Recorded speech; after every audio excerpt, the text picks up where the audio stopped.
अस्सलाम वालेकुम friends, welcome to my channel. आज मैं आपको बनाना सिखा रही हूँ रस मलाई। ये बहुत ही आसान रेसिपी है। आपने वीडियो को एंड तक देखना है। तो चलें वीडियो को स्टार्ट करते हैं।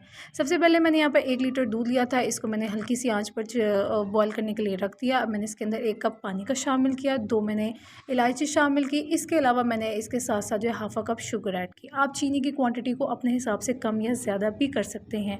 आपने मेरे चैनल को अगर अब तक सब्सक्राइब नहीं किया तो मेरे चैनल को ज़रूर सब्सक्राइब कर लें।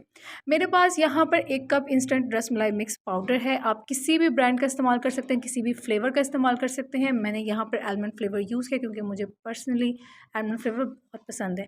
अब यहाँ पे मैं 4 से 5 टीस्पून ऑफ ऑयल का इस्तेमाल करूँगी। ऑयल की क्वांटिटी को प्लीज़ आपने इससे ज़्यादा नहीं करना। यहाँ पर हम इसको हल्का हल्का सा सारे मिक्स कर लेंगे, क्योंकि अगर आप ऑयल की क्वांटिटी को ज़्यादा कर देते हैं तो आपकी रसमलाई टूट जाती है। अब यहाँ पे मैंने 4 से 5 टेबल स्पून इनिशियली मैंने अंडे का लिया था, इसको बाइंड करने के लिए, क्योंकि हमें गूंद लेना है, बहुत सॉफ्ट सी डो बना लेनी है।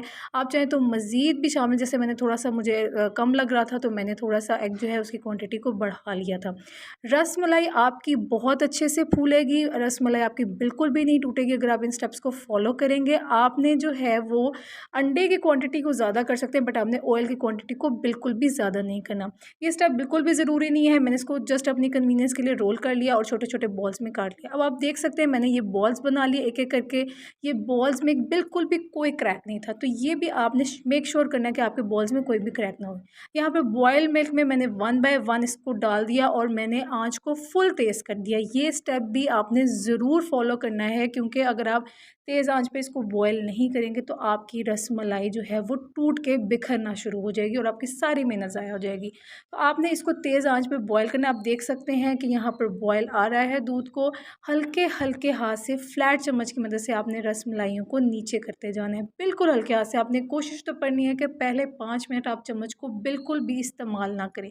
कम से कम भी 10 से 15 मिनट हमने इसको तेज़ आंच पर पकाना है और हमने कोशिश करनी है कि हमने चम्मच बहुत कम चलाएं। अब आप ये देख सकते हैं कि ये इन्होंने दूध को एब्जॉर्ब कर लिया है और ये डबल ट्रिपल इन साइज़ हो गई हैं और ये फूल कर ऊपर आ गया। अब हल्के हल्के हाथ से आप देख सकते हैं मैं बहुत हल्के हाथ से इनको वापस दूध में डिप कर रही हूँ।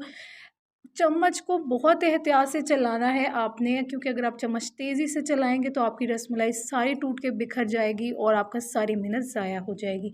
रसमलाई अब आप देख सकते हैं कितनी खूबसूरत गोल गोल मोटी ताज़ी सी जो है वो तैयार हो चुकी हैं। ये बिल्कुल रेडी हैं। अब मैं आपको दिखा रही हूँ कि मैंने इसको हल्का सा फ्लिप कर रही हूँ ताकि सारा जो है जगहों से ये दूध को एब्ज़ॉर्ब कर लें और ये रसमलाई तकरीबन तकरीबन हमारी तैयार है। 10 से 15 मिनट इसका कुकिंग टाइम है। आपने फुल तेज़ आंच पे इनको बनाना है, क्योंकि अगर आप तेज़ आंच पे अगर इनको नहीं करेंगे तो आपकी रसमलाई जो है वो फूलेगी नहीं। और इसके अलावा आपकी रसमलाई चम्मच आपने बिल्कुल बहुत कम चलाना है, बहुत एहतियात से चलाना है, वरना आपकी सारी रसमलाई टूट जाएगी। और गोलियां बनाते ही फ़ौरन आपने इसको दूध में शामिल करना है, वरना आपकी रसमलाई सख्त हो सकती है। इन 3 बातों का आपने बहुत अच्छे से ख्याल रखना है, तो आपकी रसमलाई के रिज़ल्ट परफेक्ट होंगे। ये आप देख सकते हैं कि मैं रसमलाई को आपको तोड़ के दिखा रही हूँ, बहुत सॉफ्ट, बहुत फ्लफ़ी। और मेरी गारंटी है कि अगर आप इन स्टेप्स को फॉलो करेंगे तो आपकी रसमलाई परफेक्ट तैयार होगी।